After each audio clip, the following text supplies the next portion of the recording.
Three, two, one. Hey again, Stuart. Hey again, It's been a Samuel. How's it whole going? 4 hours since I've seen you. I know, I know. I would say we shouldn't make a habit of it, but we kind of have to. So we made a habit of it, and it's fine. And people love that we made a habit of it. It's fine. Yes, people watch us, and they've created a habit of knee and trek ships. Mwah! Ha ha ha ha. So one resident sitting in the room, but 1 second while you talk to the wonderful people. Hello, wonderful people. How is it going? I am Cat. This is awesome, and you love it. And hello, and we are doing a review. And I'm actually doing something else at the moment, so I'm kind of distracted. But I will get back to you guys in just. There we go. Yeah. Nothing. What? Are you talking? No. All right, so he's back, guys. I just lip balm for the room because it was my lips are a bit dry. So yeah, we're in season 2, episode 6. We are The shit. What's it meant to be? It's Schizoid, isn't it? Schizoid Man. Yes, Yeah, this was quite a fun one to find the right thumbnail for.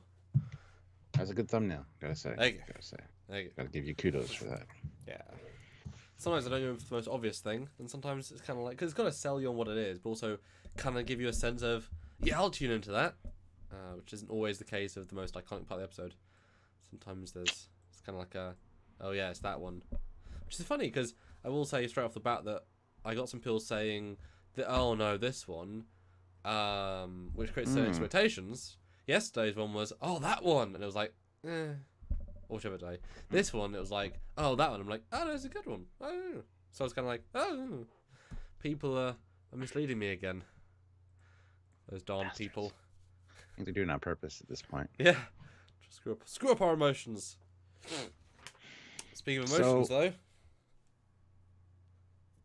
Speaking of emotions, I'm happy because we got a super chat There you go. from Jill47. It's good to see you back, Jill. Haven't seen you for the last few lives. Welcome. But welcome back. $2 she puts in. Thank you.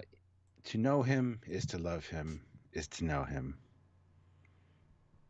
Yeah. Yes. And to love him was to know him. Pretty much. I mean, I think everyone should super chat that line because that is relatively iconic. Hashtag to know him is to love him. And then the reverse. To love him was to know him. And then he goes on for a third line. And those that did know him did love him. And you're like, shut the hell up. Data. Yes, sir. Well, Picard does a good job of that. Data, I'm not finished, sir. You're finished. Yes, sir. I No. loved it. I loved it. Well, I will start sharing them. I've got 50 people about, so I will, yeah. 1 second. All right. So 42 of you here. Everybody hit the like button. You know the routine. Super chats are important. Thank you very much, Jill, for the first super chat of the evening. Hopefully it will not be the last. It is a good way to help out the channel, help us grow and expand and do more cool stuff and keep coming back to you guys on a constant basis so you guys get totally sick of seeing our faces. And still, for some reason, want to meet us in person when you have the opportunity, which we appreciate, by the way. But yeah, get your voice heard, your comment read, your question answered, all that jazz. You know the routine. Also, there's links down below for Patreon. Patreon is going to be upgraded very soon, so check out your tier. You might want to upgrade it to at least the $5 tier. At least that'll definitely help out when we release the new content. You'll get that stuff right away. But we will be doing a video talking about the new Patreon perks and stuff when that is a thing.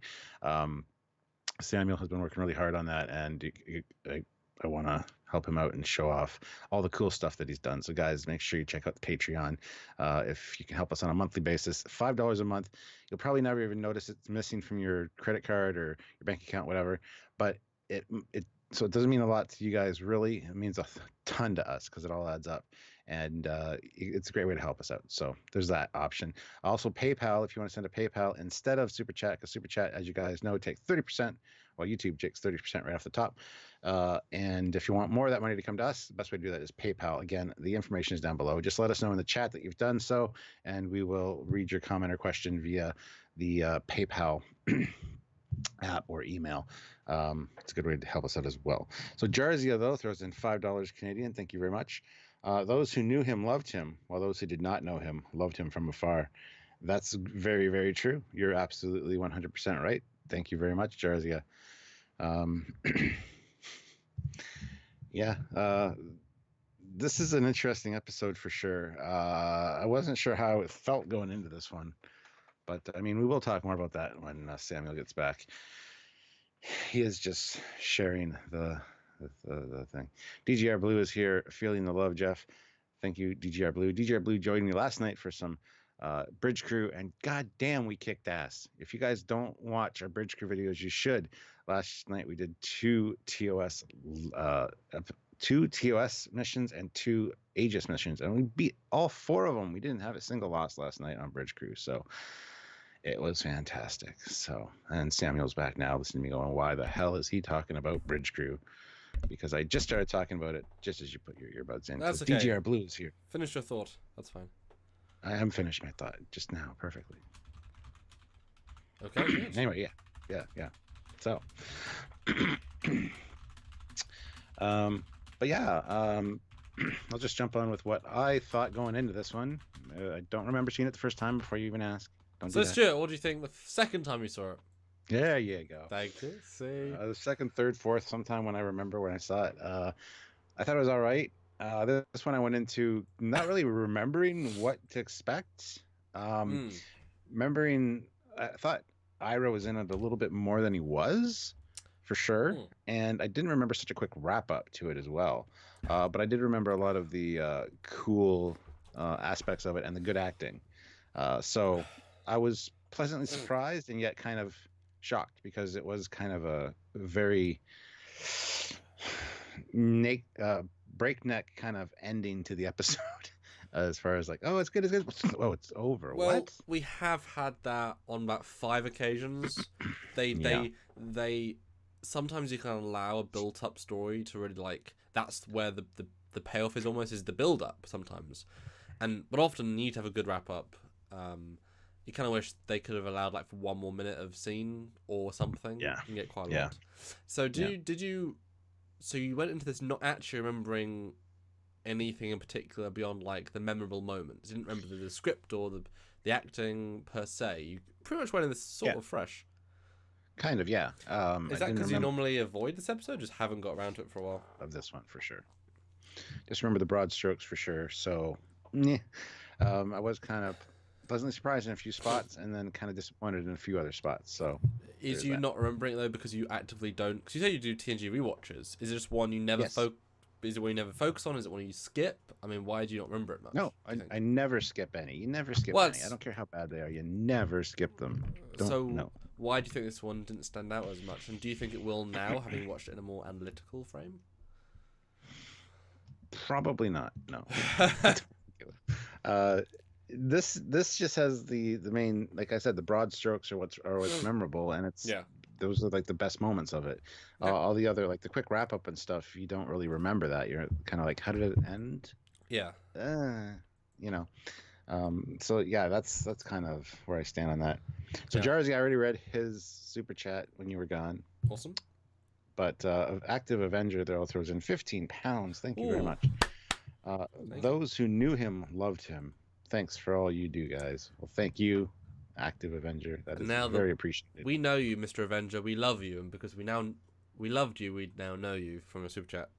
It helps. Yes. It helps. So my thoughts. Yeah, this was set up to me as a bad one, but I remember quite liking it. I think for the acting most of all. I mean, Brent, given stuff, he almost always just excels in it. Yes. And this one I think had more nice touches than I remembered. I think they knew this was quite a cheap episode, so they could have extra flourishes in a few places because it's 90% a bottle show, so they actually put a few nice little details in. I think the script's pretty solid. Some little VFX are nice. They use Pulaski and Wesley sort of in a correct way. One of my first notes is Wesley isn't a character anymore. He really isn't. Like, for the most part, they were listening to the fans at the time who weren't super pleased with Wesley. But then they kind of get back into using him because. Yeah, I mean, he could be anyone. Like, he could be any character. And I'd and it's a forgotten shame. this was. Yeah, I'd forgotten this one started with a Pulaski medical Yes, log. absolutely. And I thought, okay, she's going to play a much bigger role in this one Yeah. because it involves data, maybe a reason to distrust him in the future because of what happens. Oh, And then she just disappears. It's like, okay, good job. Good job, guys. yeah. Normally, the captain's log style thing has some credence. I mean, she's in it bare bones, and that's as much as you can say. Although I think she was well used in the sense that she was professional and she did her job and such. But yeah, that was a weird thing to start. What was the log even about? Oh, it was about the doctor. It was, yeah, but going to see him because they had received a message alerting them to a problem. But normally you'd keep that character on to talk to the actor because that's Yeah. like you got the sense she I don't think didn't I necessarily don't think know. they were on. I don't think they were on screen at the same time. Ooh. Well, she was on screen at a certain point. I mean, she was just sort of out of the episode pretty quickly. But I do think this is a pretty decent one. I'll be honest, and the framing was definitely different than I thought, different than I remembered. Well, Judge 1981 puts in $2 and says he's missing a staff meeting again. Yeah. Supposedly to watch us. So thank you very much, Judge 1981. It's a pleasure to see you again, sir. To be in meetings. That's fine. It's true. It's true. Fine. Shall we? All right. Begin. Let's get into it. There we yes. Go. Doop doop. There you go. Shall we begin? Yes. All Yes, right. we shall. Oh, before we begin, though, we got another super chat. So let's read that and address that right away. Jarzia throws in $5. By this point, they knew Boy Genius Wesley was a dud, but they didn't know what else to do with him. He was a decent character in season 3 and onward.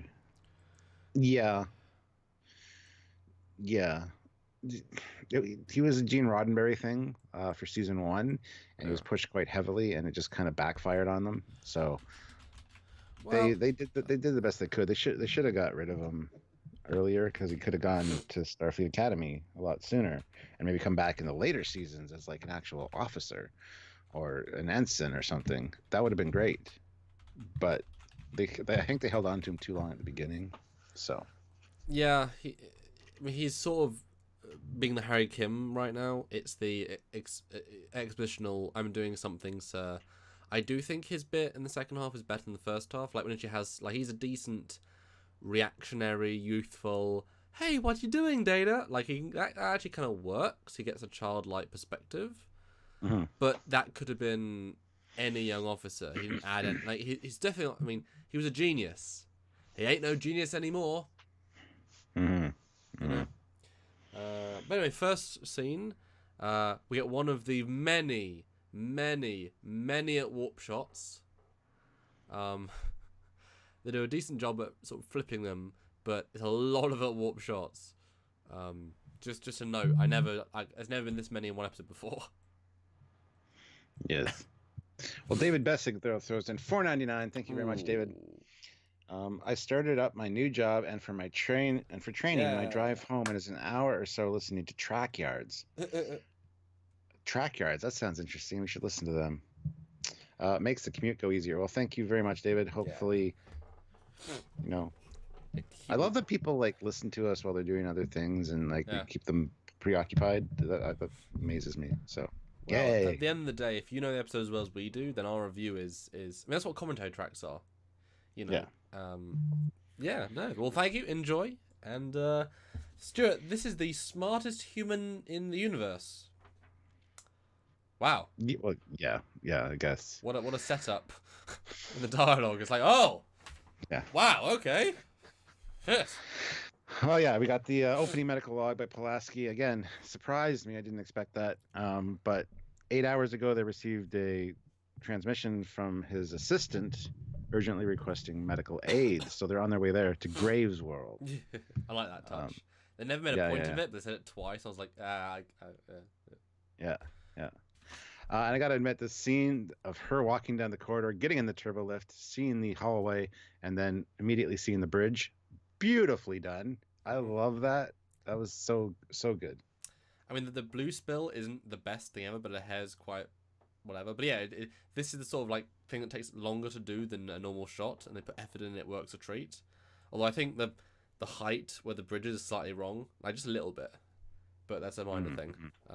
Yeah, awesome, and it cuts so quick as well. You barely notice it, but you do notice it, and that's the point. No, it's great. Very good, very good.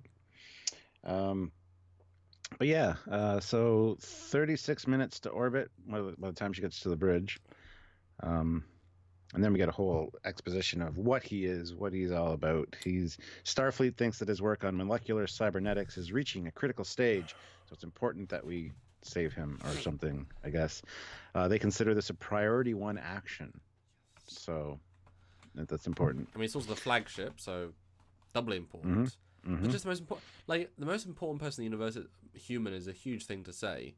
I would have preferred if they'd said the number 1 like specialist in robotics, but that would have, I guess, subdivided it too much. Like, they should have said what he'd achieved, because what has he done? Like, he obviously hasn't made androids, he hasn't made robots, because there are not robots or androids in the universe, so his achievements are unknown. They should have said, like one other time, they were like, oh yes, like the Dizian War of Altrax 3, and yes, the Centaurian Plague of Beltan 4. They should have said, yes, he invented the servo motors that automatically control docking in starships, robotics, yay. I don't know. Like, that would have been kind of nice, because he's just brilliant. Luckily, he plays it quite brilliant, but he doesn't really, like, smartest man ever. Like, they should have called him, what's his name? Ira Isolinea. And named the chips after himself. Because that's... Isolinea Ira. Yeah. Because that would have been kind of, like, a really stupid, like, would have been kind of fun. I don't know, just could have done a little more with that. Yeah. No, I hear you. So yeah, lots of exposition. Then we get Geordi and Troy walking down the corridor. They're both in great spirits. They're smiling. It's good to see Geordi smiling, Yeah. And they're on their way to see Data. Don't know why, but he called them, and it's to see Data's new image. You wanted to see me? And then, this beard commands respect and projects youth or thoughtfulness and dignity. If I stroke it thusly. It's like, oh my God. And Troy, who is a counselor, laughs at him and leaves. That is the worst thing a counselor can do to anyone, is laugh at them for making a new some kind of decision like that. I think that was very inappropriate. I mean, it's fair to say she is not a particularly good counselor at any point in the franchise. So I'm not that surprised. But yeah. Now, I'm assuming, I only thought this afterwards, this is a direct reference to, look who has a beard this season, lol, yeah, we get it, it's weird. Yeah. I'm assuming, because it's a nonsensical scene, really, but the way he says it is like, it commands authority and respect, like certain people on the bridge that have had beards in the last 2 months. Ooh. I'm guessing and aren't really in this episode after this point. Like, I'm assuming that's the nod, right? I think so, yes. Yes. Because it's a very similar beard. Yes. Although it's not a particularly good fake beard. It's more because these bits are pretty shit. Yeah. Like, it's not a good looking beard. And I thought it was clever that they kept it in a reflection to show how not bad it was. Then he turned and was like, ooh. Yeah. Ooh. Yeah, it's a little rough. But, I mean, he looks all right with a beard. I mean, and just never goes anywhere ever again. I mean, later Geordi grows a beard for an episode. Yeah. And it's like, okay, I'll try something new. Didn't work. I mean, I get, obviously they're trying to give reasons for them not to be suspicious in the first couple of scenes. So I get that. It would have been nice if he'd done 2 things. Like, the beard was one thing, and he was also trying to, like, Geordi, I've tried to cook without a recipe, inspiration. You want to be human, because that's kind of the theme of this episode. Yeah. Quite come well, off, but that's okay. Christopher Rowland says Troy laughs at Data for having a beard, but not Geordi or Riker. To be fair, she would have seen the progress, the growth of the beard on Riker and Geordi. It wasn't just an instant thing. I would assume that literally she saw him on his last shift. He had no beard. Now he has a beard. You know, it's one of those things. He's also an android, so it's silly. Like, it's very logical that she would react, especially since she's known him for a year and a half, and she knows him more than we do. And for him suddenly, because I mean, it's not real hair follicles. Like, this is, I'm sure, not even real hair follicles. It's all like implanted, and I can't imagine he cuts his hair. You know what I mean? It's like fake hair or replicated hair that just stays at a certain length, would be my assumption. So he's just kind of like. Yeah. Who knows? But it's a funny enough scene, but it's not one of the best. Like, look, Data's a bit weird this week. You know, it's not one of the best. Yeah. But then we get a great VFX again for the time. Bit of a full bridge with view screen with people. Yes. It's good. And changes from Starfield to the incoming transmission. I thought that was great, actually. I love the way that they show this bridge in this series. Yeah. There's so many really interesting shots. It's such a great set. So because I mean, each time it's a new director, so new directors are able to work out new ways of shooting on this bridge. You know what I mean? And they're not afraid of wides. They're not afraid of seeing it. You know, other shows kind of are these days. That's good. That's not pointing any fingers or anything, but but she messages them and says, "I need help." It wasn't directed at them. It was just a sent out signal which they got intercepted, and then something off screen scares her, and the transmission ends. And they're like, "What scared her?" And it's like, "Dun dun dun! It's time for the credits. It's a commercial break because something scared her." So are they being attacked, or what's the situation? It's like, yeah. Then we get the title, Schizoid Man. And then we learn a plot convenience, because a starliner called the USS Constantinople has sprung a leak and needs some assistance.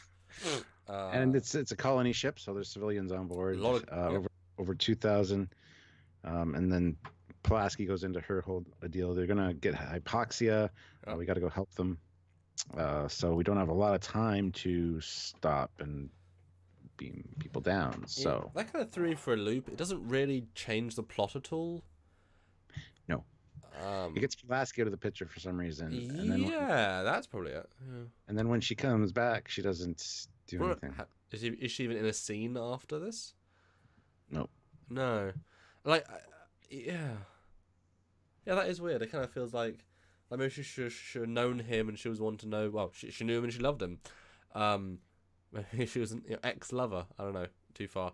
But it's a weird thing. Like, we're very focused up to that point, and suddenly, this. And I get that Pulaski makes more sense to deal with 1,000 people, but if he's the most smartest person in the universe, then if these people are a bit injured, your staff can deal with it.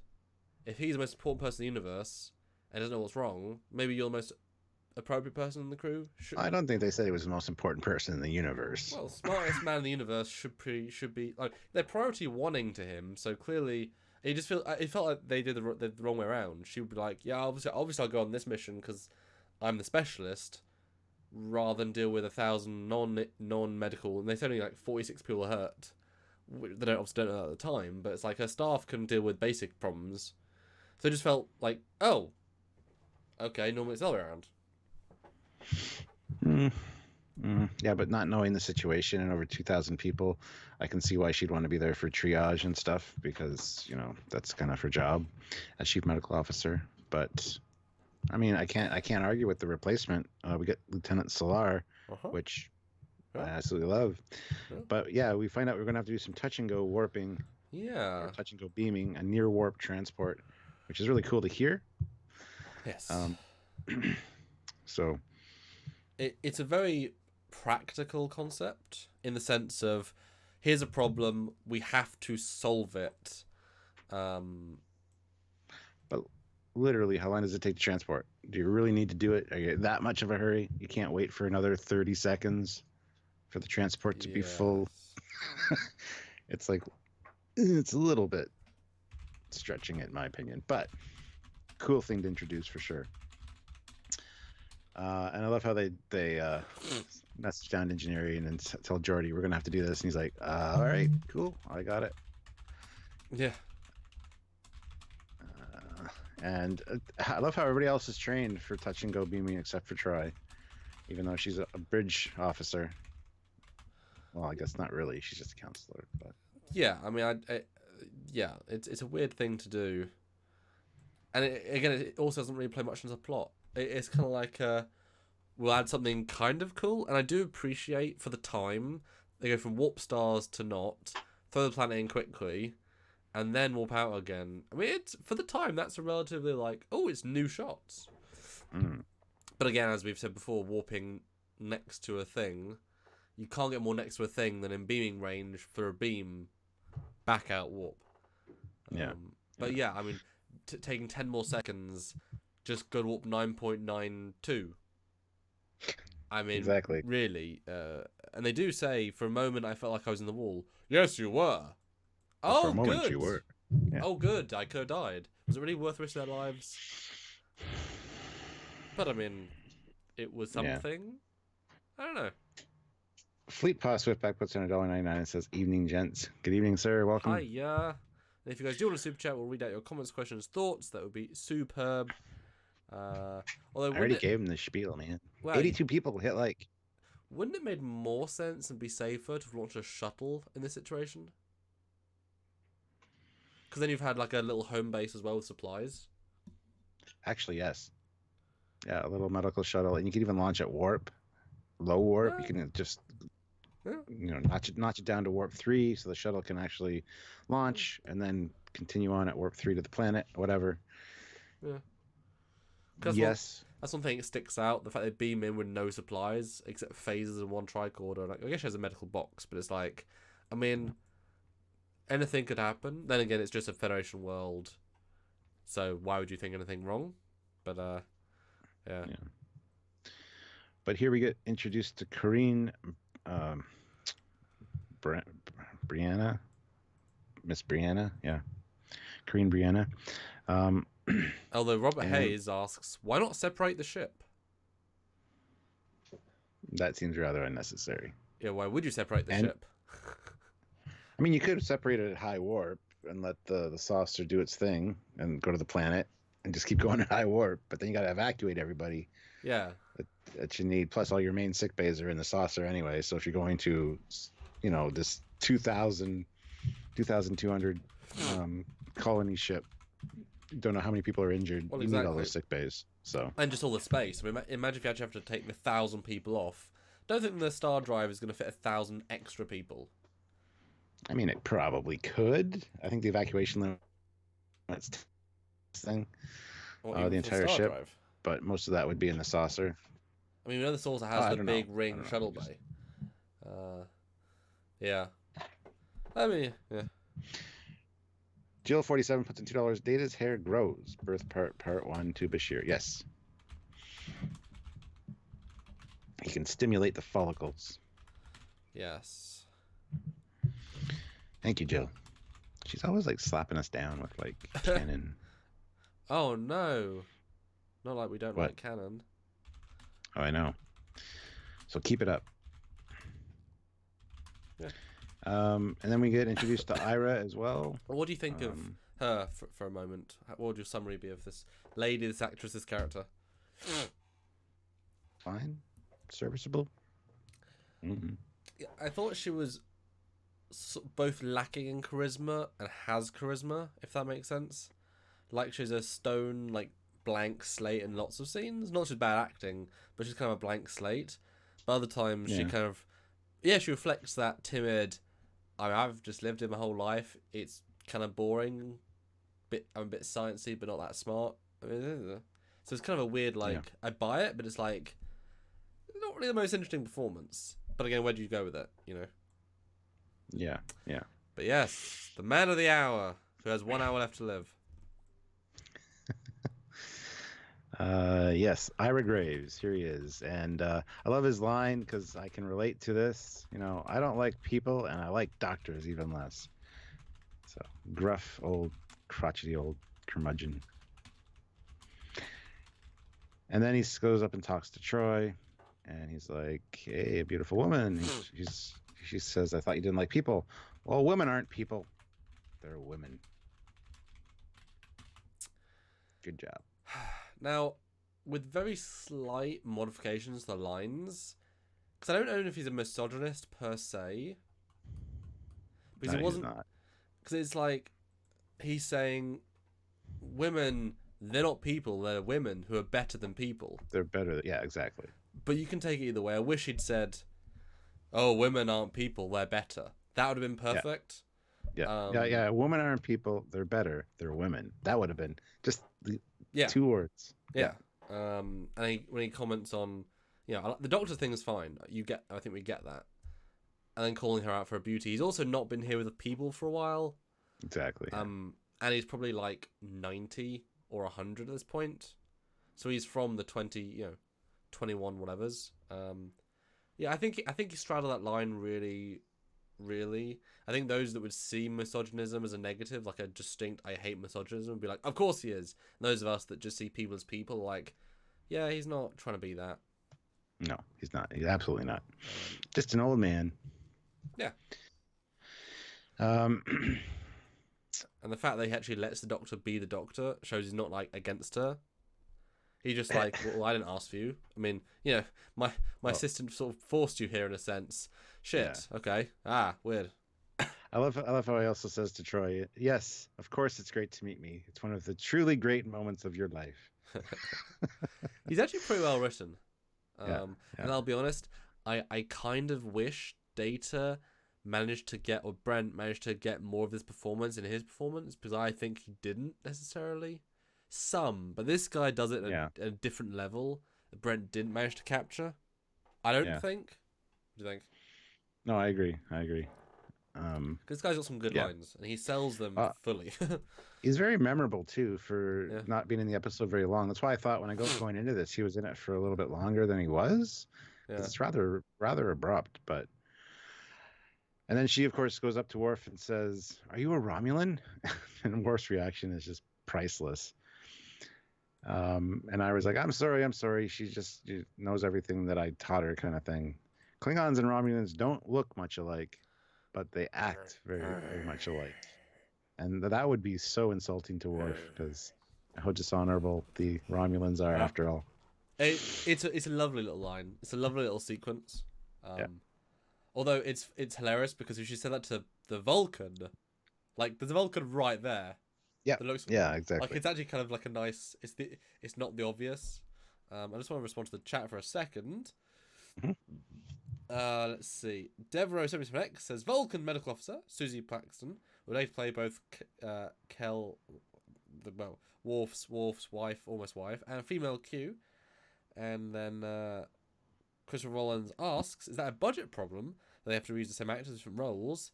And no, they just liked her a lot. I mean, they had a lot of budget; they could hire whoever they wanted, but she was good. So Star Trek has a long history of reusing the same actors over and over again, and it's fun to actually play the game of what episode was he in, or what other character did he play. So yeah, it's not a budgetary thing at all. Fleet Paw Switback puts in $1.99. Cap, is that Romulan ale? Isn't that illegal? It is Romulan ale, and it's one of the advantages of being 1,000 miles or 1,000 light years away from space stuff. And several hundred years before. I mean, that time travel malarkey really skips a nice legal issue that you had. And then he goes to see Data,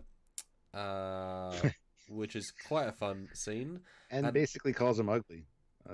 Absolutely no aesthetic value whatsoever. Must be Soon's work.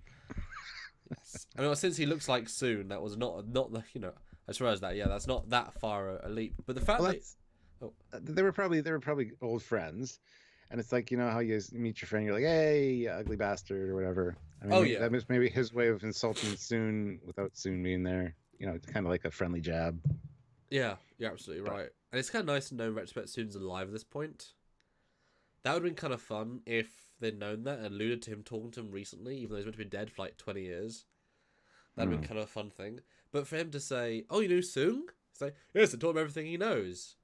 Really now? Whoa! Interesting. You could say I'm the father of his work, which kind of makes me your grandfather, doesn't it, Sonny? it's good lines, but I had no memory that this guy. I mean, obviously he's being an arrogant dick about it. You know, he probably didn't. But if this guy is the most cleverest man in the universe, human, and a robotic specialist, that would go hand in hand with better than Sung, surely. So he didn't make any androids. So Sun did it. He didn't. Well, But Lookout Tower. theory of that. Sorry, Lookout Tower Radio puts in £1. Thank you very Thank much. you. No comment, but thank Oh. you. But I just love that. I now have no memory of that he'd done that. Oh, I did. This is one of the memorable back and forth that I have from this episode. So, I can imagine they're good in different ways. But ironically, though, Sung is older than him, surely. Given how we see him in like a season or two, I think Sung's older. Yeah, and you also got to think back to Enterprise, where instead of doing augment work, forward he's to like, Enterprise. well, yeah, he's like, I should change to cybernetics, and he starts working on it while he's in his cell. So clearly, this guy didn't teach him everything he knows. But yeah, it's one of those arrogant. I think again, it's a professionalism between people of the same ilk. They're like, yeah, I taught you everything you know. I mean, I'm guessing that Sung and then Sung's kid were on the line, and then Sung's grandkid, who is Noonien Sung, who's the one that we knew. He met him, obviously knowing stuff about robotics, and then he helped him when we get to the last step. Like his genius, Sung's genius, combined with this guy's genius, went off to make data. So it was kind of like their partnership at the end. Yeah, that was cool. But damn doctors always attacking from the rear. Go on, gorgeous, spit it out. Yeah. And she's like, I checked twice just to make certain you have Darnez disease. Yes. It's in its final stages, and in all cases, it's terminal. Yeah. I just love her delivery. Her acting is amazing. She makes a great Vulcan, and I wish we would have seen her more as Lieutenant Solaire. I would say it was like 5% too wooden, like a little bit. It didn't. I know what I do like it, but it's a sort of performance where she in more than one episode to feel like I didn't get any internal emotion, like nothing. She was very like She's flat a Vulcan. Yeah, it's supposed to. I know, but then you get Saval, you get other ones. Like a second episode to give her more time. I think we get a lot more time with them. This is just a quick, how do you do? She's just being professional, so we don't know her character at all. So, but I like it so much that I wish we saw more of her. I think. Yeah, I totally agree. And Zodin01 wasn't this actor, as in what's his name? Graves? Is that his name? Yes. Yeah. Yes. Wasn't he the warden from President in Star Trek 6? Yes, he was. He was. Reused actor. Mm-hmm. Yeah, it's good. But yeah, so then we get again, that's a commercial break. You get the reaction from the girl, Miss Brienne, whatever, and then his look at her like, yeah, I'm gonna die. And then you get the cutscene, basically, where they fixed the Constantinople. 46 of her people had suffered injuries, so they're on their way back. And it's like, that was really weird that happened. I mean, I'm sure they're showing just the life in Starfleet. The shit happens, and you got to do your thing. But it seemed very soon for them to come back, and it should have been like more halfway. I don't know. It was not made clear, but I think this is meant to tell us, oh, he's been hanging with them for like 2 or 3 days. Yeah, I would assume so. And therefore, although then it kind of doesn't go with the other people's comments later saying, did they spend much time together? Yes, alone almost the entire time. So it's like, what? The doctor didn't bother seeing him for 2.5 days? What? They just sleep around having a summer party with Troy, with pillow fights and Vulcan massage, What was it, acupuncture? So that doesn't quite connect. It would have been better, I think. And actually, I just realised this as we went on. If you'd had a... Oh, where's he gone? What? I know you can hear me, but wait for a minute. Mr. Stewart. That's a very well-placed bar. I'm on his face. He's also in 2009. Yes, he is. Oh, he's also the father Mark Shepard for Supernatural. Yes, he is. I'm back. Hello. Hello. I think a better way of doing this would be to give him the scenes with him as Grandpa first, then cut to this scene, then have the voiceover be, "It's been 3 days later," and then it tells you that he's been in Data Boy for several days, learning how to act like Data. That transition would have been better, I think, because it would have made the time is on purpose. It took him that many days to get the program working. La la la. What do you think? No, I definitely agree with that. I like the call me grandpa touch, but yeah, I think it needed more time to kind of simmer. But yeah, just a simple again, just adding a little bit of dialogue in the captain's log on the way back. It's just some kind of time frame would have been nice. Yeah, it's close. It's close. Yeah, but he's whistling "If I Only Had a Heart," which is great. Sorry, Christopher Rollins says, "Captain's log, we've repaired the colony ship and I'm heading back to Graves World. Too bad I don't have any money to show that to you. Just take a word for it." Yes. That. Sorry. But anyway, he talks about the Tin Man, how he was human all along. He just worried so much he never realized it. And Data's like, so happy ending. Well, stories have happy endings. It's life that throws you for a loop. So great talk here between the two of them. Talks about pain, desire, lust. You know what lust is? Yeah. Desire. Of course, he gives the encyclopedic definition for it.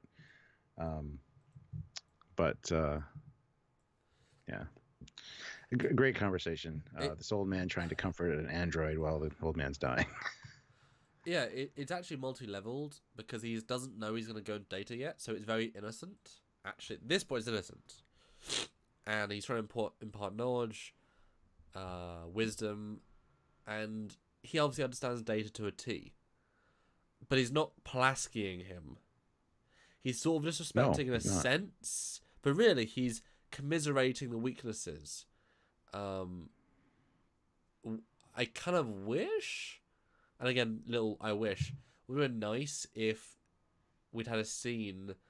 This this would change the scene a little bit, but imagine if cut to this scene and Troy's in the room.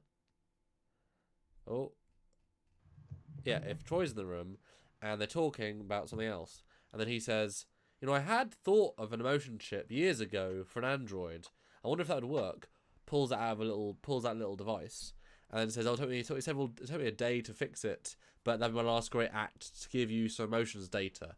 Thereby setting up why he changes, and as a bullshit maneuver to make them think it's fine. Complete bullshit.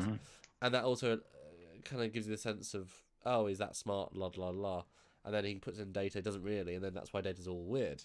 That would have been kind of fun, but it would make the scene more nefarious. I kind of get the sense he would help Data if he could. Although I guess kind of the fact that he doesn't consider he could become Data. I felt that's a weakness. Like, you should do it without an off button. Just shoot him, phaser him, EMP ray him. It's kind of weird that it takes him to point out he can be turned off to even remotely think you could put him in him. You would think a man of that genius would assume it first. I don't know. Yeah. Then we get back to the doctor and the rest of the away team talking about how he has about a week to live. You're going to experience more erratic behaviors like you've been noticing. Yes. Just a quick little update there. So his time's limited with about a week. But yeah. And we cut back to talking about being young and beautiful. I used to be a lady killer. You condoned homicide? No. Means I was once as beautiful as I am smart. Really? No, not really. But, I'm a dying old man. Let me remember my life the way I want to. That's great. Right. I think it's a little bit too long. This is why I didn't remember being in this episode as much as he was, the guy. I thought he was just in it for the first 2 scenes. So I was kind of like, he gets 3 distinct scenes. But this one kind of dragged on a bit, I think. Small thing, but for me personally. Yeah. And then he's like, I will help you. My eyes, I'm evil now. It's like, oh, wow, okay, obviously. Weird. Okay. It goes on to talk about how he won't really die, so don't worry. I've learned to transfer the wealth of my knowledge into a computer. And then we talk about the off button, how it basically robs me of my consciousness, so I do know what it's like to be dead. Data says. And he's like, just where would Soon put such a device? No, don't tell me. Let me guess. And then that must have been quite interesting. It's like, hey, I'm gonna like feel around. Oh yeah. Oh, there it is. A man's dying breath is to feel up a robot or android. And my thought was, if I was putting in an off switch in an Android, it'd be like somewhere like in the mouth at the back, or right in the taint, down there. So like, how often is that going to get accessed? On the back seems like a bad idea. Um, yes and no. I mean, the off switch is to be able to turn him off outside of his, like, if he goes wrong. It's not for himself to turn himself off, so therefore if it's True. not accessible enough, it'd be not accessible enough. So I agree, but I think it's not for him, it's against him. I never considered that, but you're absolutely right. So there you go. Yes. And some interesting side comments. Do you have to have this? Do you have to set the phaser to special configuration to disable data?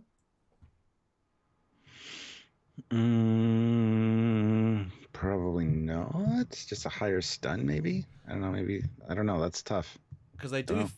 He is phaserable with a normal phaser. Yeah. I would assume he'd have like an EMP. Like if he's a robotics engineer, like an EMP gun just in case. Yeah. And Christopher Rollins asks, here's an obvious question: why leave the android that could easily be taken over? Easy is a bit of a wrong word there. Or be programmed with the scientist all alone. So why leave the android with him? Just because it's something I wouldn't even thought of until you even asking that. I mean, yeah, he is an expert in cybernetics apparently, even though everything you see in the background, like that dog and the other little figure he has, are very tin toy wind up kind of looking. But I mean, I don't know. I never would consider it, to be honest. Yeah. Kind of nice for Data to actually have some time to talk to somebody who can actually kind of understand him maybe more than a regular person can. Well, it's kind of like, I don't see an issue. It's kind of like, why leave anyone alone with a doctor who's a surgeon because he might carve you up? Might cut out your kidney and put you in a bathtub full of ice. Yeah, it's like, well, why would you assume he would? I mean, he could, but why would you assume he would? I mean, this guy's an arrogant whatever, but he doesn't seem dangerous. And obviously, he doesn't even know they can transfer anyone to anything. I mean, this is so, it'd be a hell of a leap, But yeah, next scene, he's dead. Bit of a surprise. And so ends the journey of that character. There we go, done. Next scene, done. Right? Gone, dead, forever. Yes. Oh, before we get to that scene, though, I want to go back to the Enterprise in orbit and ask you if that lighting is acceptable. Because it looks very odd to me, that scene. Which one? The first one or the second one? The going into orbit or the in orbit? The first one, going into orbit. I mean, the problem is they obviously just use the original assets from the 80s for this remaster. With season 1, they actually updated the planets. This is a crap-looking planet. It's awful. It looks like... I mean, it really dates it, whereas the other ones look really good. But obviously using a static shot of the planet and then trying to sort... I mean, lighting doesn't match up. And the Enterprise is too bright. It doesn't look great. Yeah. It looks lazy. Yeah. But they had no other choice. Like, this is the sort of thing that, for Trickyard's animations for the Patreon, I might remaster, like, this is how it should look.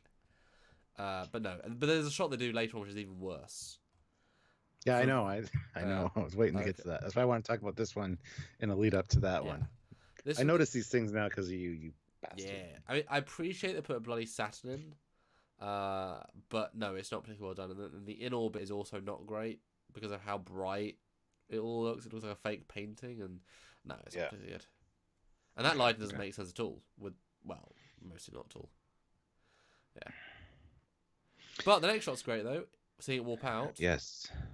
Yes, from 10 forward. We saw this once before with Wesley and Guinan. Always good. Use it more often. Please do. But it is a fantastic shot, yes. And then we're back up in the ready room talking about things, and Riker's like, so why didn't you contact the doctor when you saw he was, going to go? Yeah. And Data's like, it seemed pointless, as all things must pass. It's like, oh, so Data's already acting kind of odd. Yeah, I think Uh, for this first scene, he plays the balance super well. It quickly yeah, goes a bit off the wire, but I think this one's pretty good. I'll give one bit of credit, but I think Brent is used to it. Like, is Mr. Graves, is he actively not using contractions? Or is that part of Data's programming to let him do that? Because he doesn't use contractions, and that's the obvious giveaway, but he doesn't.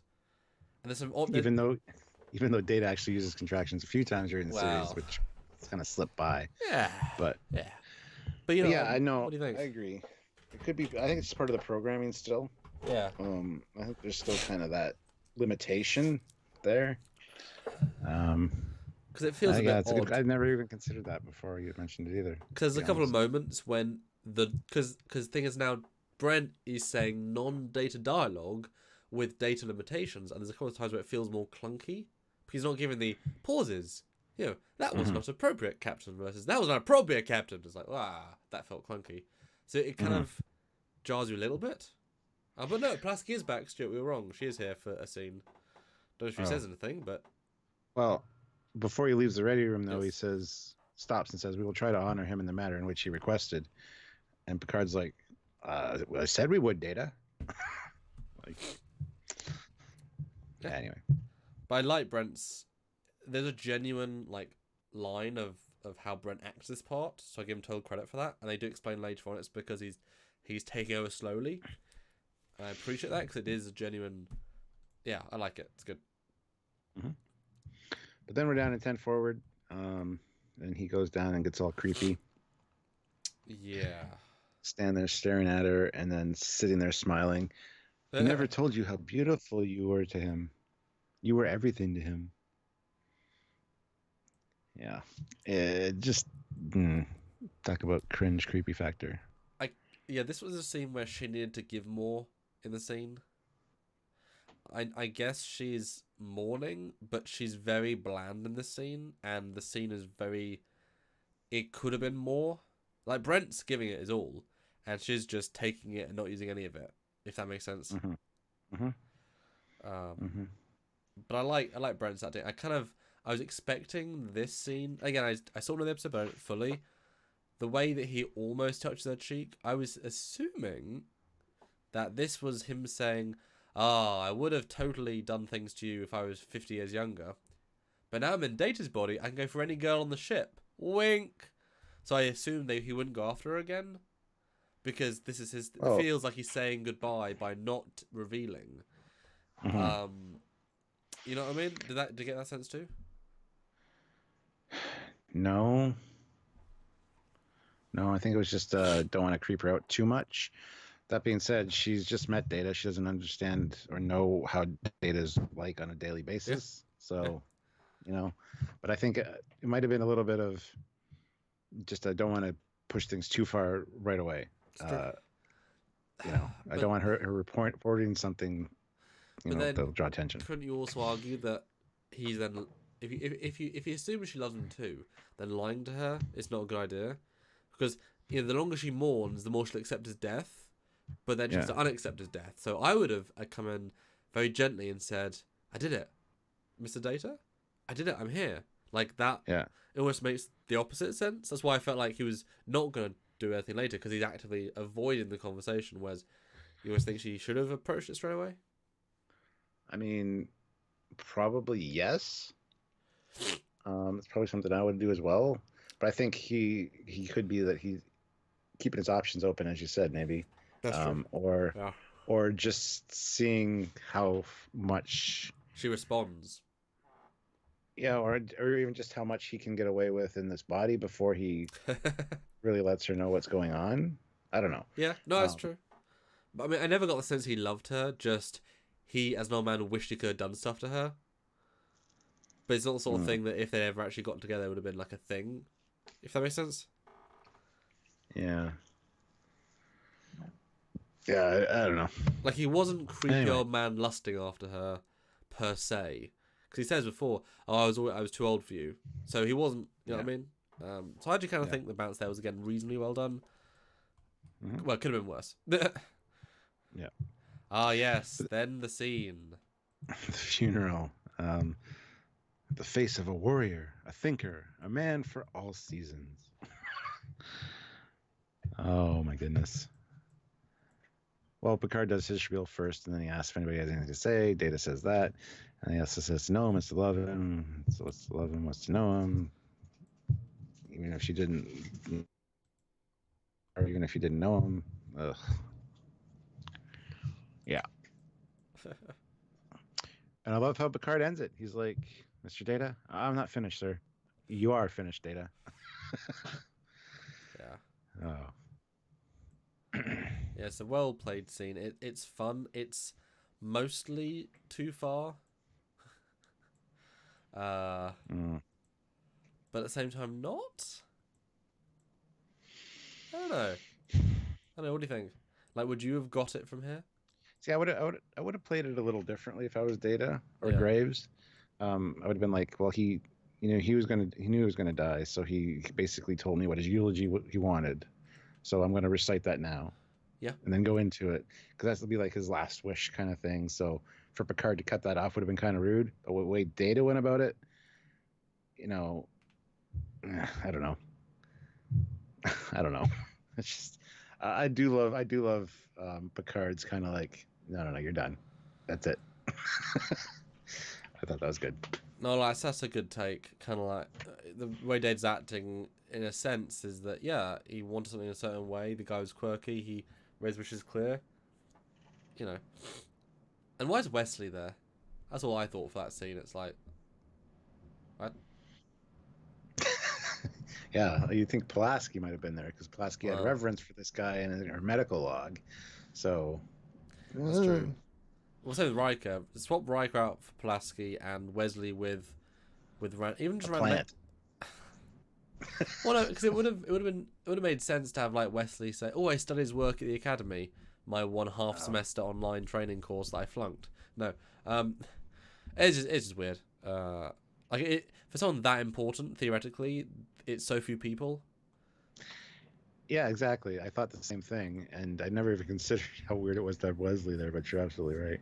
Cause it makes sense if he appreciates his work, or like, you know, Wesley's got one of his implants, his biological implants when he was young. That could have been kind of a nice touch. Like, oh yeah, you know, my leg is the thing he designed back 12 years ago. You know, but Yeah. I love these reaction shots.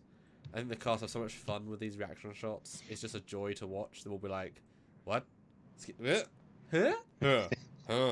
Yeah, Just a and how joy." Riker's like, I love Riker's reactions to a lot of these situations. Like, crosses his arms, like, Riker has an expressive ass face. He's always been good at that, and he can put a lot in.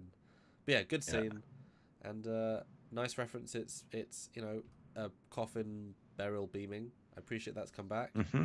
and he beams Mm-hmm. out, and we get a reasonably good shot of it flying by. Nice little touch. Yeah, and again, when it goes to warp, the ship looks like shit. It's like very low detailed, low texture.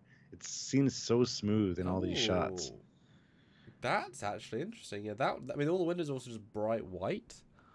Oh, that's Yeah, interesting. that's what throws me off is the whole Oh. texture. Even in that last one I asked you about, it just seems so smooth. Well, But anyway, I mean, the 6 foot is because it's so big that the things aren't that big. But you're right. This is a weird looking version of the miniature, and they're not the 4 foot yet. Maybe they did a CG version for this warp out because it does more motion. But I don't think it did. That's weird. And also, one thing I started noticing in this remastered is that if you look at the glow on the nacelles, the whole blue should glow, but only yeah, certain bits of the blue glow. yeah. Like, because of limitations of the filming technique, but it's like it's a weird lack of glow sometimes. There was an episode 2 ago which had the right nacelle was fully glowed, the left had none at all. It's like, Yeah. Well, the season 2 was the bad FX company, right? For the yeah, remaster. So yeah, they've not really impressed me with anything so far. yeah, but no, it was cool to see the casket floating through space. I thought that was neat. Yeah, Um, and guys, please do super chat. Like, we definitely rely on them to support the channel, and yes. it'd be great to have your questions, comments answered. I didn't read Jeff's last super chat Oh, today. Jeff Jacobs, the one, the only. He puts in $2.50 again at 100. Hashtag schizoid like spike. Hashtag make Jeff pay. No, it's hashtag to know him is to love him. Yes. That's what we're going with. And Christopher Rollins comments that the torpedo design hasn't changed in 70 to 80 years. Thoughts? Why would it? Missile designs haven't changed in that long either. If it works, if it ain't broke, don't fix it. I mean, also, it's a missile or a bomb. It does what it does. Yeah, and then it doesn't do it anymore because it blows up. It stopped doing what it does when it disintegrates. I mean, yeah, look at M16. I mean, you have M16s look identical to the ones that were years ago, and just the internals are improved. So, I mean, yes, they look the same from NX to Nemesis, but, I mean, a missile, like you say, looks basically the same for the last 50 years. Well, yeah, the Sidewinders they had during World War II. They didn't have them during Vietnam are the same ones you'll see on planes today. So just very different internals. Yeah, so I'm fine with that. Well, it's basic. Yeah, better guidance systems and stuff. But yeah, it's just basic stuff. I was actually really fine with that. But yeah, so now we get a brief room scene. I think Picard's acting now. He gets a lot of good stuff in the second half. I think Stewart kind of rises to it very well. Basically saying, I know you're going to miss him, but stop being so emotional, mate. It's too far. Don't just try to be human. Try and be yourself. Which I thought was interesting. You're trying too hard. Yeah. Yeah. But Brent's like, well, or Data's like, well, probably it's because he was like my grandpa. He was like my only living relative, and now he's no longer living. It's like, yeah, well, don't try so hard to be human. Just be yourself. It kind of feels like odd advice there for Data, given he wants to be these other things. True. It's more things advice you to a person, not a robot trying to be a person. Yeah. Jarzia though throws in $5 Hey. Canadian. Torpedoes have changed plenty. It's just the casing that hasn't changed. Exactly. Yes. Yeah. There's no reason for it to. And AC Costello says for the CG, the model shot of the thing walking away. Maybe it's because the casket floats by, so the scene isn't a rehashed shot. Well, it is a rehashed model shot. They just added a thing, so it's just built from previous thing. Yeah. It's a good scene. I like it. It is a good scene. And again, he's not really giving it away yet. I think the acting's relatively nuanced. It's more that he's able to emote fully and do more movements and more free is what I was really feeling. But I love when he walks out of the ready room and he's like, and he's got that stupid look on his face and watches the girl walk by like, yeah, I got a chance. I have a shot with that because I'm fully functional, programmed in multiple techniques. Yeah, I kind of wish. And then he starts whistling. Oh, yeah. Enters the triple lift. Yeah, I kind of wish he'd actually explored that, like, after someone else. That could have been kind of fun. Like, if Yar was still alive, that would be perfect. Like Data rape? That would have been awful. Well, no. You never look at the character the same way again. He'd be suave. True, I guess. But it's fun to see. It's fun to see the Data character acting not at all like Data. That's always fun to see, because instantly you show how much he's acting as Data, because his movements are very controlled, his moves like face are very controlled, but it's not lifeless. And then here he's able to do what he wants. It's like, oh yeah, cool, it's good. And I was kind of expecting when he whistles away for it to cut to Reich on the bridge saying, oh, he couldn't whistle last year. Weird. Yeah, I thought the same thing. Yeah, I thought the same thing. Okay, it's too early for them to guess. We got Picard and Troy just talking about could the death be affecting Data more than we realize, or what's the situation? Just a nice walk and talk. Yep. But and then Wesley gets a scene. Really, Data? Your childlike mind cannot appreciate the time-worn wisdom of my words. You're as old as, chronologically speaking, you're about as old as I am. You're only as old as you feel. Keep that in mind, boy. Wow. It's actually really well written, I think. But this is when this is when he clearly doesn't give a shit anymore. Does the guy inside Data? This is the tipping point of now he's just taking over more and more. Like, he's not trying, you know. But I love that call out. It's like, Data, you're only like 26. Like, you're not that much older than me. Everyone on the bridge is older than you, Data. You're actually pretty young. Shut up. So we're friends because you're so young. Even though you're played by a 45-year-old actor. You're actually like 12.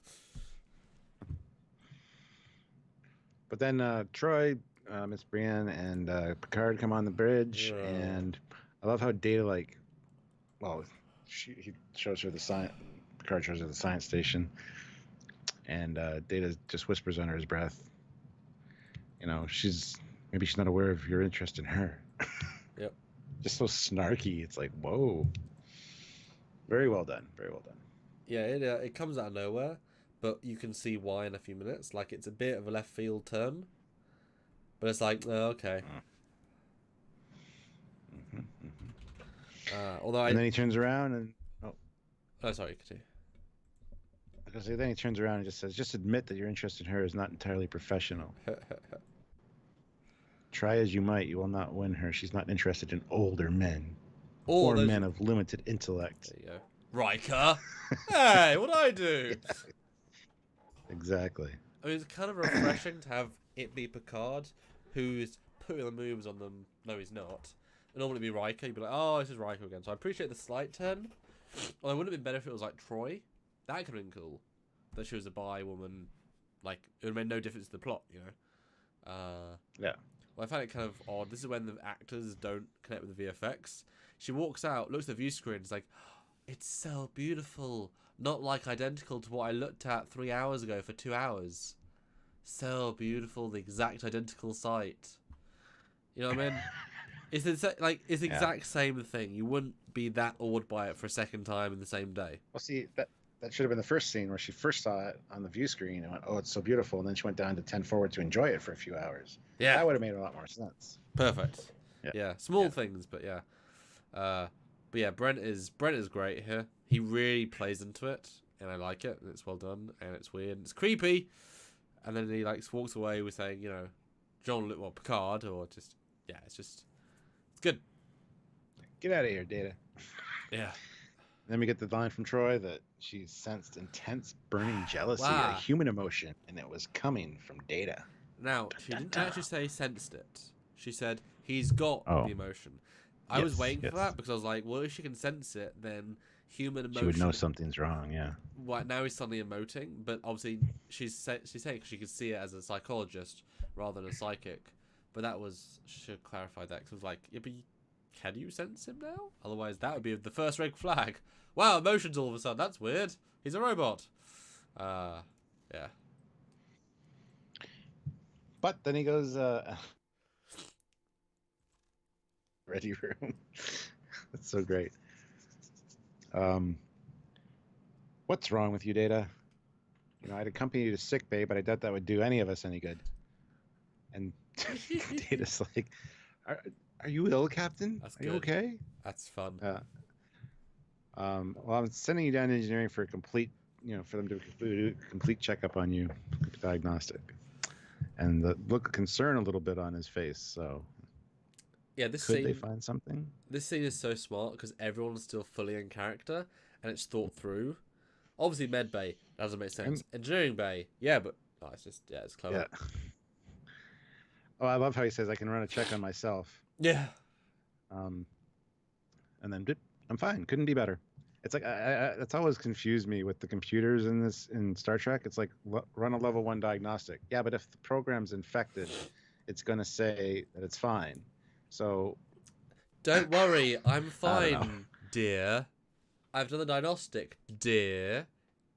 Nothing wrong here, dear. It's like, oh, I don't believe you. Which he says, no, Data, for the first time ever, I don't believe you. And that's a really, that's a deep cut line. And you don't realize it's going to be until you hear it. And it's like, ooh.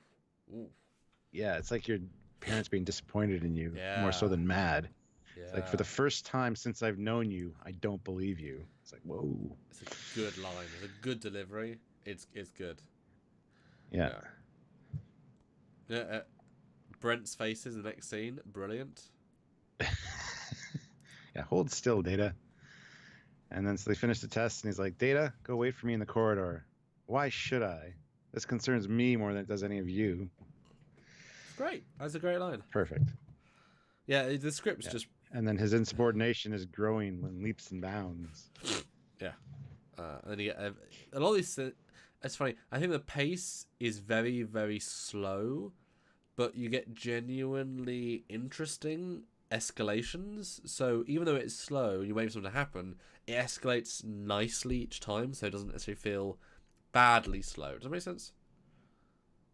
Yeah. I remember going into this one thinking, how did they not know that something's wrong sooner? But with the way this is paced, it's actually quite appropriate. Yep. But yeah. I mean, I think if they, okay, is because you couldn't really not tell the audience, but if they had not told the audience at all, it would have been such like obviously, but I mean they have no reason to think this is even possible, that a person moved its brain into an android. That line where he said, "I'm going to transfer all my knowledge into this computer," should have been left out until later when they played back one of Data's memory files, and that was said, and then they'd be like, "Okay," that would have been, I think, more impactful. Yeah. And the off button thing as well. Yeah, I totally agree. Yeah. But Troy's like, well, if everything's fine, hardware level, let's check his mental health. And then we got to run the. Now you remember this, Data, the psychotronic stability examination. We all had to take it. It was a waste of time then, and it's a waste of time now. But they show him a series of images, which a lot of them are very current images, and a lot of them you're like wondering how they got these images, but that's okay. Well, it's the cheeky like, what can we reuse for no money? I mean, most of them are fine, give or take, but yeah, it's not overly creative. That would have been an easy thing to like. Why is there two people kissing? Is that meant to be Crusher and Picard? Because it kind of looks like Crusher. Kind of looks like a Picard. It does kind of. Yeah. Hair is not the right color, but yeah, it does kind of look like Crusher and Picard. From because I mean, what is like? Who is this? They just get two actors to kiss, and they even show the reeds in the water from Star Trek 4, right before the bird of prey comes out of Time Warp. Yeah. For some reason. Yeah. Oh, that's funny. Yeah. Oh, they showed a picture of Pulaski because we gotta hate her. She's on the screen too. A baby? Yeah, it's a weird set. I was kind of hoping though that this is one of those cheeky scenes of, yes, Data, you remember the thing at the academy? We all took it. I passed the first time. Do you remember? You passed the second time. Let's try it now. He didn't know it was bullshit. He's not Data. I was kind of waiting for that to happen. It kind of felt that silly. But obviously it worked because he genuinely acted with a lot of like something, and I was like, oh, I guess this works. Because then we get the well, actually, next scene is him talking to Geordi, and it's like, you're as close as a best friend that he has. That's nice. Yeah. You know, it's not much of a conversation. Geordi's kind of like, I don't know what's going on. And then Troy comes in and says that there are two distinct personalities within Commander Data. Yeah. And one of them has a special hatred for you, Captain, or to be more precise, any authority figure. Yep. And it's growing. Yep. And if something's not done soon, we're going to lose Data forever. That's kind of, how did you know that? But whatever. I'm sure his files will always be there. I mean, yeah. I wish they had said that well, they wouldn't know this, but maybe at the end they could say that the scientist dude, he put a compressed WinRAR or a zip file into Data's brain, and it uncompresses, which is why it's taking over, because more and more of his psyche's coming out, so overriding Data's brain. They needed a technical thing after they scanned him, saying that his memory core has been being eaten up by something. Yep. Certain files are being pushed out or something, and then her say that would make more sense. Because the idea of like I said before, a human brain is like 500 teraflops. It's massive, and that's a lot for Data to have. You know what I mean? Like the he can fit in later on. The dude fits inside the Enterprise computer core, which is a massive store of memory. I mean, not you can't argue it's got more space than Data's brain, right? It's got more space than Data's brain. Like Data, Soong didn't also invent unlimited storage in this smaller package. Like, you know what I mean? There's finite storage. It might be hundreds of gigabytes, but I kind of don't buy that it could fit an entire person. You know? Well, all you would need is the personality. You don't need all of the other things because Data has all that in abundance, like how to walk, how to do all that. That's all there. So all you need is the personality, which who knows how big that would be, and memories. I mean, memories would take up a lot, but who knows? Who knows? The thing is, once you start taking away anything, like Data, the way Data plays the piano is different to how the other guy would, and therefore the muscle memory isn't going to be there. I agree, but once you start stripping away who he is, he won't be the same guy. I mean, he doesn't care. He didn't know if it was going to work or not. But then it's a bit more technical explanation as to how. But I mean, it's easily extrapolatable, and I think it's a pretty decent scene as well. This is the shot, Stuart. Hold on. Oh, yes. Before we get to that shot, 2 super chats. Jason V-neck, Almazen, what's in $2. Hey, super friends, boom, boom, and all that. Welcome, Jason. Good to see you. Hello. And Jarzia throws another $5 Canadian. Hey. Star Trek does this a lot with picture montages and random thoughts. Tuvok telepathically shared a bunch of scenes from Event Horizon. That's funny. But yeah, they do that quite a bit. Yeah, absolutely, pretty much. So anyway, this scene. Oh, this isn't the one I was talking about. There's one at the end where they warp out. Oh, well, this one, because it's a blue planet, they just turn the entire model blue. It's lazy as all hell, because normally you'd have like a blue reflection light, but they can't do that. It's garbage, absolute garbage. And in fact, Stuart, if you look at the first shot, you can see the edge of the mat. The side of the source has been cut off because it's a 4:3, and they didn't actually, because the footage was filmed not in 4:3 because they use it in the movie Generations, so they didn't bother to, because they deliberately kept a 4:3 mat in the show, the actual live action, because it was framed for 4:3. CGI was not; it was filmed in a different aspect ratio. Because movies have been filming in widescreen or more for years and years and years. They didn't film it in 4:3. So this is just another essence of absolutely lazy garbage work. I mean, yes, the planet's blue. Let's turn it blue. But it wouldn't be blue on the top in this corner. It's just crap. And the planet's like shit as well. So yeah, really lack of effort from them. This is like no. Whatever. Well, yeah, this is where we learn that they arrived at Starbase 6. Yep. They're going to be transferring Miss Brienne off the ship, and but then Data's supposed to be in his quarters. No reason why he wouldn't be. He was ordered to stay. Yep. Thought we'd check Data, or show me, or tell me where Commander Data is. He's in 10 forward. Worf, go keep an eye on him, but don't make it look like you're keeping your eye on him. You know, just kind of be there just in case. Just get a drink. You know. Yes, prune juice. Yes. Yeah, this is where he actually reveals himself to Karine. You know, this is who I am. Stop pretending you don't know who I am. I deactivated Data and transferred my mind into his frame. I can now take a deep breath, without it hurting, sharp stabbing pains. I'll never have to die. Think of what I can accomplish over the next 1,000 years. Don't worry, I'll create an android body for you as well. We can witness the end of time together. Yeah. And then she basically says, I won't let you put me into a machine. I want to live my life. Yeah. Yeah, this scene's good, but she lets down a bit. She's just giving a simple performance. There's not really layers to it.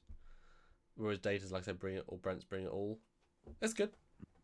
I don't think he's acting like the guy. I don't get the same characterization from Brent. I don't either. Especially in this scene.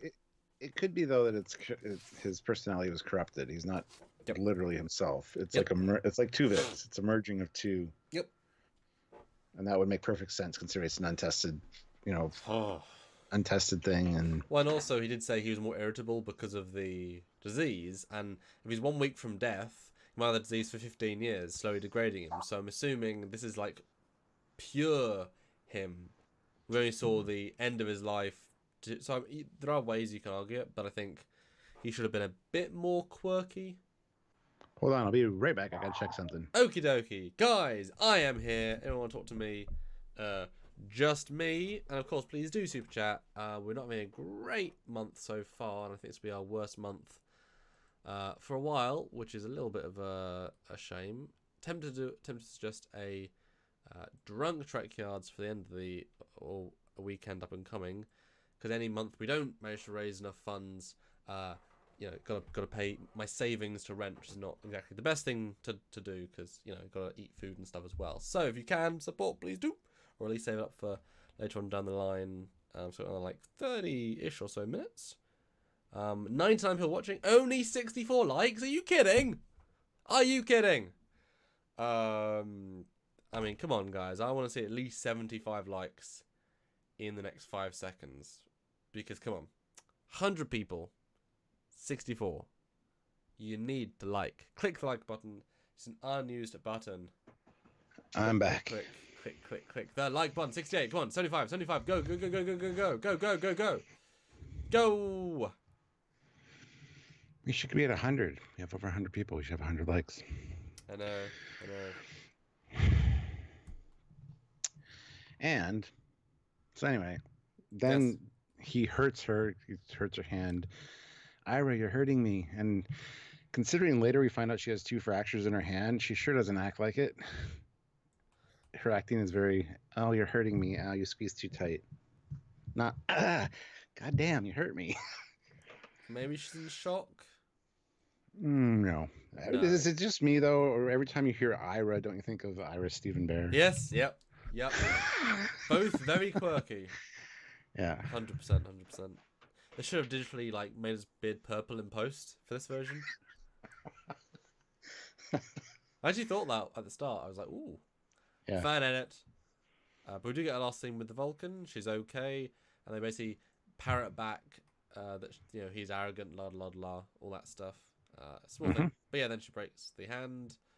I like the end of her acting because it's kind of it's very minimalist. That works, but again, I think she lets the scenes down. She's just not experienced enough for this role, I think. Yeah. Actress.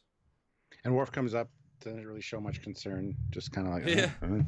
All right, cool, you're hurt, sweet. What now, Captain? Anyway, yeah. I love Picard's next line. He always he was working on bridging the gap between man and machine. It seems he may have built that bridge, but I may need to tear it down. Dun, dun, dun. Some good lines. It is good. Picard has got some good stuff to work with, or Patrick has in this episode. Yeah. And Jarzia puts in $2 Canadian. Thank you. Iris Stephen Bluebeard. Ha! Baird. Ha. It's fun.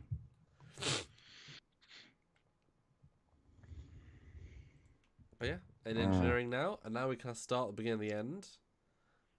Some fine acting. I like some Brent being like, "Oh, what do you know? Oh, don't come up here. Oh."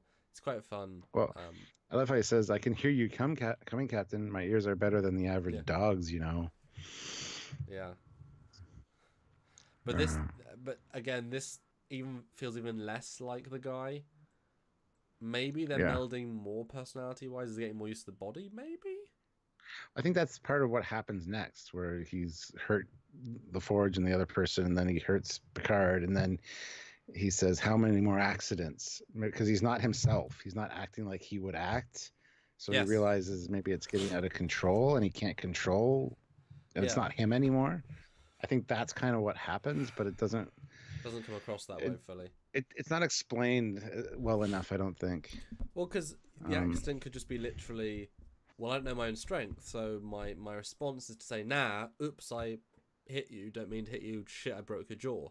Because, I mean, there'd be quite a serious difference in body from that one to this one. Old man can barely walk to a guy that has, doesn't even feel the pressure of the gravity plating, who can, no food, no hunger. I mean, they needed to do more, I don't know, subtle things. Well, I don't know.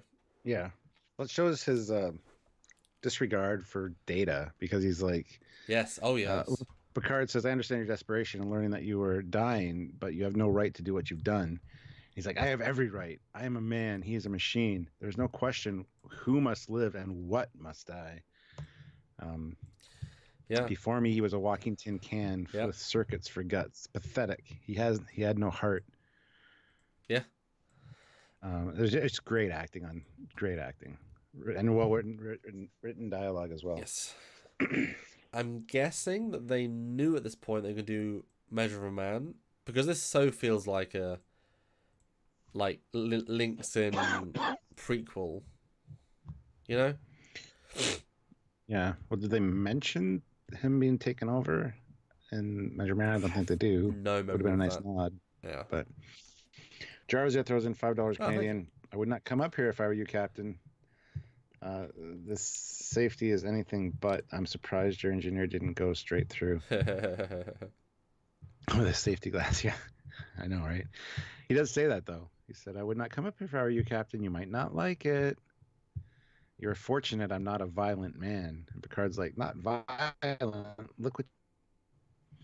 This is not my fault. They told me I should not have been up here. They should not have said that. Yeah, that was a And we weird find line. out... Yeah, and then we find out from sickbay that her hand has been fractured in 2 places, but she's working on it. Well, you better get up here to engineering. There's 2 other bodies. Yeah. These were all accidents. I did not intend. And Picard is awesome. Every man has his time without exception, but you have cheated. Yep.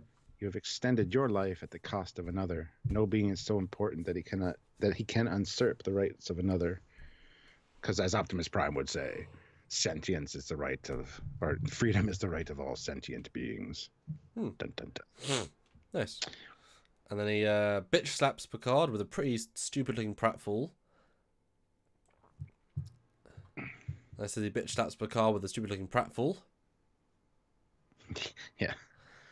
I give him credit for committing, but it doesn't look very good. It doesn't, no. But he's not a stuntman, and he couldn't get away with that. So I mean, there's only so much you can do by throwing a 50-year-old man at a wall. I mean, you know what I mean? There's only so much you can do. Yeah.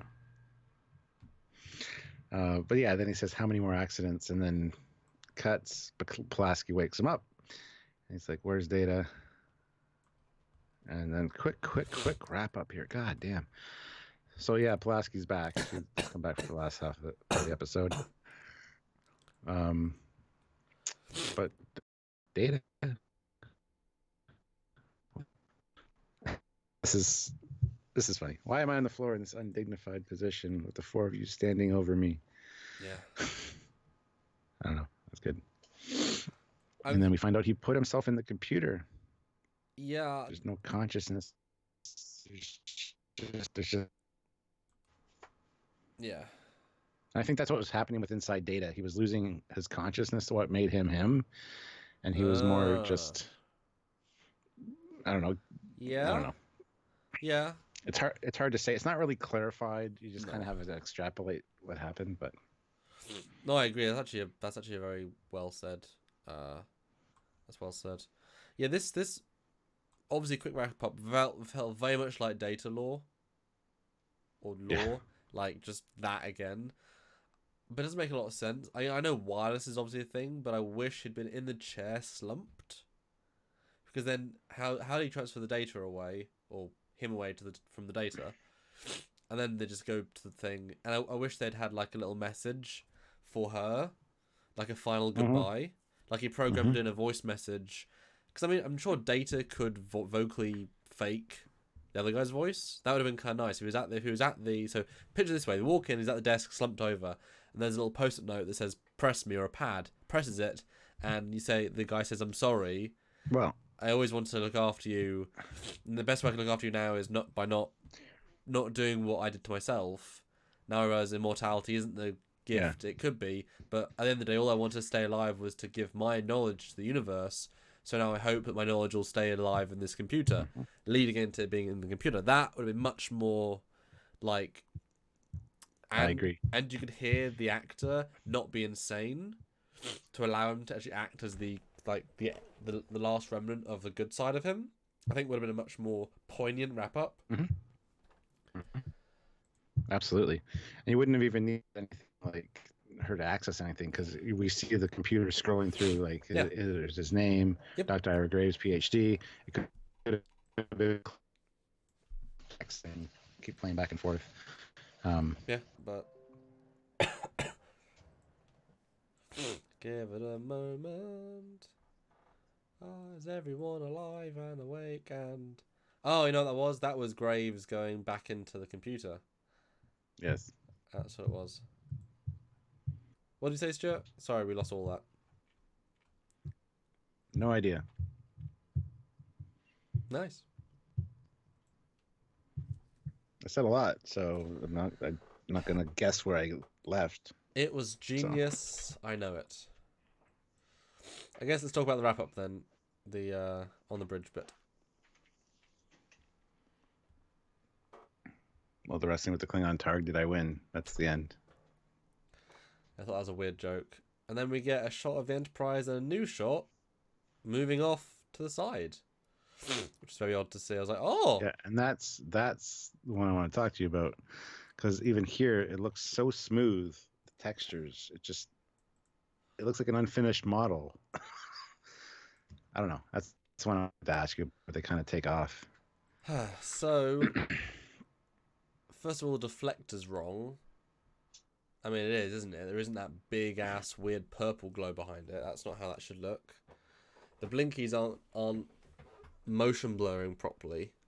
This might be a still they had. No, it changed perspective. I don't know. I mean, it's not the 3D model they use later on.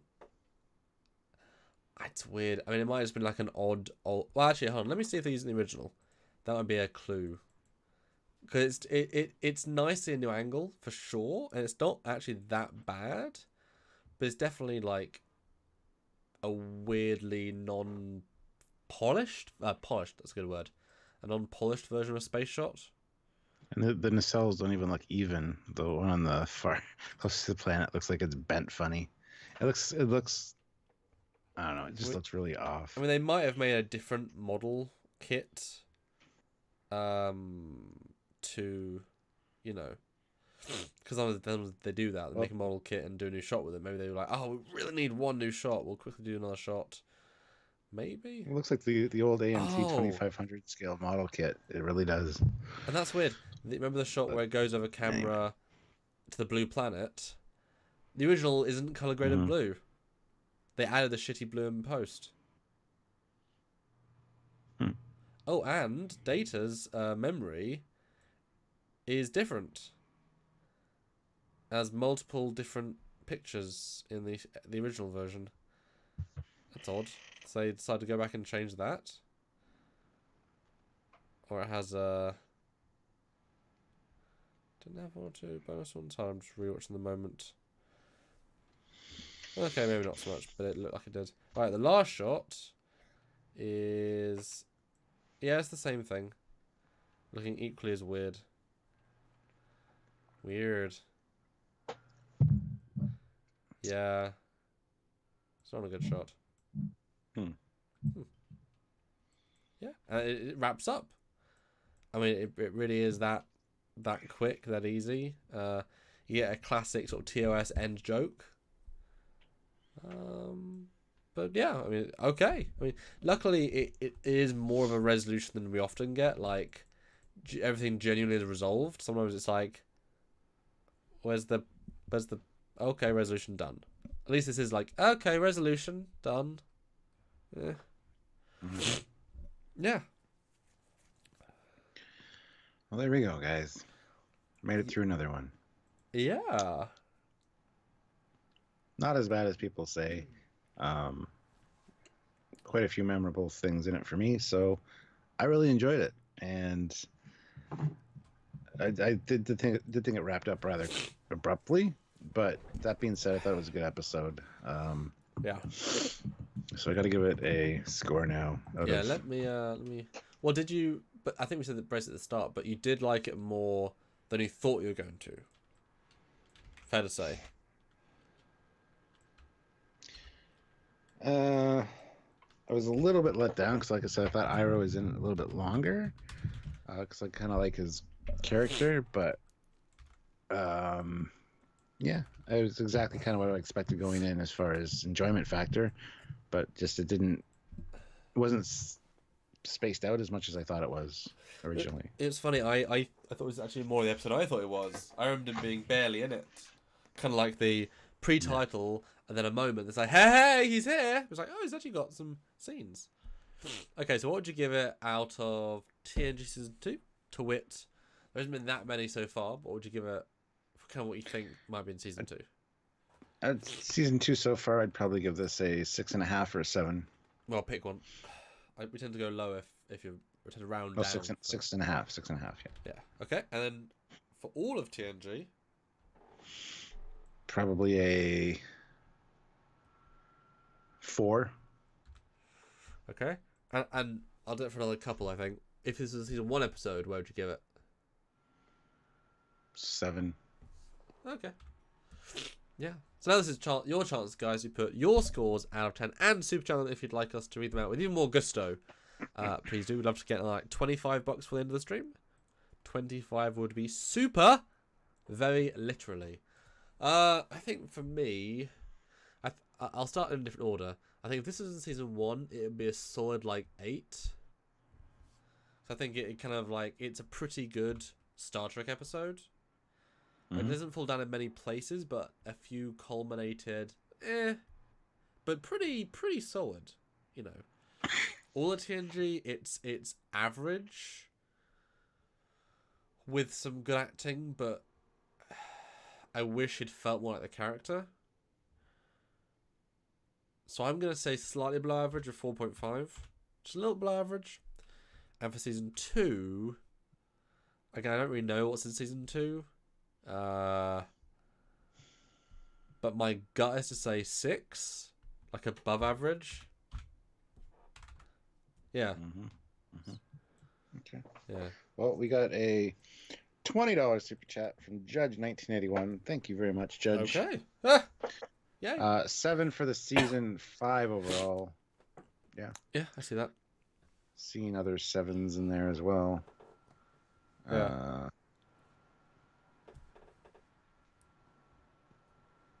Yeah. Yeah. And some non-super chat ones. Yeah, it was a fun episode. Thanks for the great show. Hey, you're welcome. Right, 7 because of the storyline and Brent's acting. Pull off the character. Yep. 3 out of 10 for Dan23. 7 for Raj and 5 for this season. I was enjoyed this episode, especially the acting for Spiner and Grandpa. 7. Dan likes the warp thing. Chris D says likes Brent as always. Christopher Rollins again says this Schizoid Man. It's this season's Data Law without law. Once again, Data goes goofy and no one notices until it's too late. But the best actor in the show was the idiot Ball. Give it a raise 3 out of 10. Well, Jarza throws in $5 Canadian. Yeah. I'll rate it exactly as the captain did. It's all right, but just all right.